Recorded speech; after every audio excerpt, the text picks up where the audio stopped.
Assalamualaikum warahmatullahi wabarakatuh.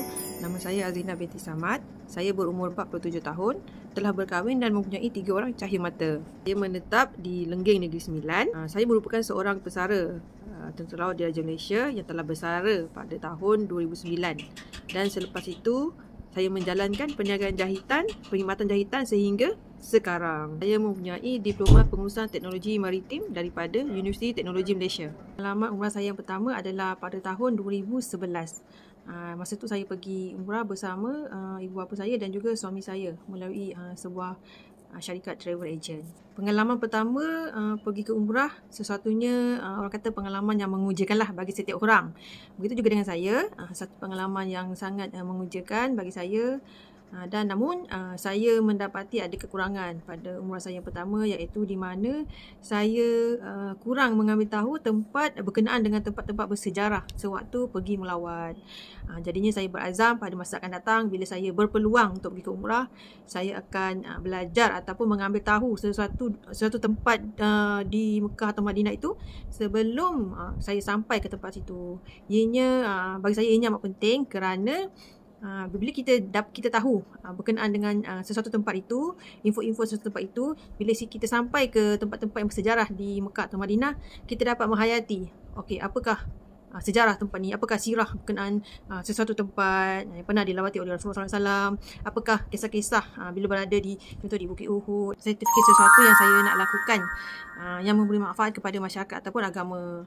Dan daripada situ tiba-tiba terjumpalah iklan-iklan berkenaan dengan menjadi pembimbing umrah. Di situlah saya terdetik hati untuk menjadi pembimbing umrah kerana pembimbing umrah dan haji ini ia dapat menyantuni tetamu-tetamu Allah, dan saya merasakan mungkin ia satu pengalaman yang amat baiklah untuk saya cuba dan sertai. SPSU ini dapat membantu kefahaman saya berkenaan, menambah pengetahuan berkenaan dengan ibadah umrah dan haji, di mana melalui video-video yang disertakan, video-video yang diberi, disertakan dengan nota-nota pembelajaran dan juga susun atur nota tu sangat kemas dan mudah difahami, di mana dibantu lagi dengan sesi-sesi coaching yang mana kami peserta boleh berinteraksi terus ataupun bersoal jawab dengan tenaga pengajar ataupun pakar berkenaan setiap bidang yang kami pelajari. Perempuan yang berimpian nak menjadi mutawif ataupun mutawifah yang profesional ataupun jemaah umrah yang profesional, saya cadangkan tuan-puan boleh mengikuti pembelajaran ataupun journey pembelajaran di SPSU ini. Seperti yang saya cakap tadi, dia punya sistem pembelajaran sangat-sangat fleksibel, diberikan nota ataupun video yang mana kita boleh akses pada bila-bila masa sahaja yang kita perlukan. Sebagai bakal mutawif, kita perlu tahu cara menjawab ataupun melayani jemaah-jemaah umrah dan haji, menjawab segala persoalan ataupun permasalahan yang dihadapi oleh jemaah umrah dan haji, serta dapat menguruskan perjalanan umrah dan haji itu dengan teratur, aman dan juga selamat.